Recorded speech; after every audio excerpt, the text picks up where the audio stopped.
You know what time it is, right? It's time for you to get at me. You know where you send your mentions to my Twitter page, at Stephen A. Smith, thinking you gonna get at me, but wondering whether or not I'm gonna get back at you or not. Well, guess what? I am gonna get back at you. So get ready. You know what time it is. First up, Brady, what you got?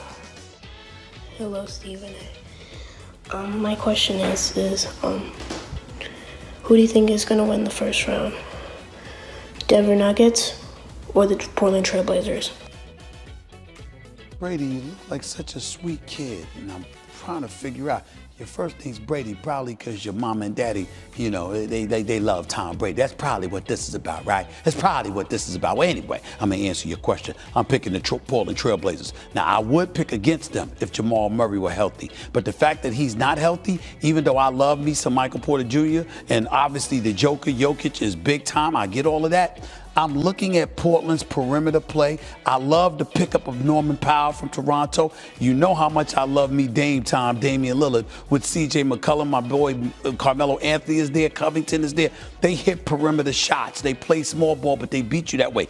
If Yusuf Nurkic could give you anything, like he gave you in Game 4, they should win this series. I think it'll take 7 games, a 7th game back in Denver, I might add. But I believe in Dame time at that particular moment in time, and I'm predicting that the Portland Trail Blazers are going to win this series in 7 games. Thanks for the question, Brady. Boy, you look adorable. You really do. Next up, Anthony, what's going on? How you doing, Stephen A? I just wanted to get at you with a question regarding the future of the NBA. With LeBron James being the standard bearer of the company for the past 17 plus years, it's clear that he has more years behind him than he does in front of him. So I just want to know from you, with this new generation showing up, especially in the playoffs, who do you think are the next standard bearers of the NBA, from stats to image? I'm not going to ask you for 5 because I'll let Steven's A-list handle that. I just want to see from you who are the next 2. Well, I'll tell you something.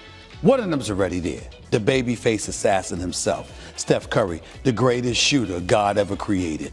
That babyface, his demeanor, his intelligence, his friendly demeanor that just makes everybody embrace him and what have you. And the fact that he's just a model citizen, is great of a role model as you can get in the world of sports. I definitely think that he's a face in there. Another guy I'm going to give it to is Joel Embid, a star in this league, a big boy. But guess what? An incredible personality, especially on the court. I know off the court, he's very Shaq-like in terms of him having that affable, playful kind of mentality. But on the court, he talks smack to cats, and then he backs it up. So I'll give credit where credit is due. I think Joel Embid is going to be one of those signature faces and those leaders in the NBA for years and years to come. And of course, I'm going to throw somebody like Zion there. You know why? Because he's a monster in terms of attacking the basket. He's a high flyer. He's box office. He's a highlight reel.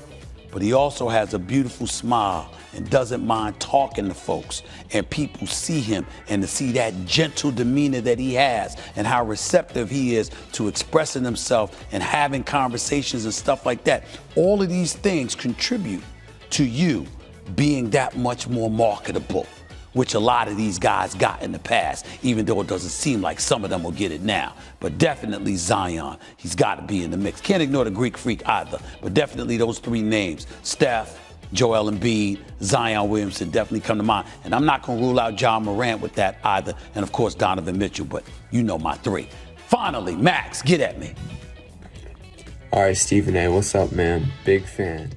Being from Philly myself and knowing that you worked in Philly for all those years, how many more years would you give Embid and Simmons together to win a championship before splitting it up?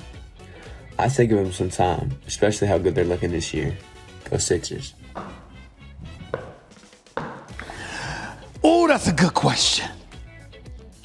Because you know what I really want to say? It should be now.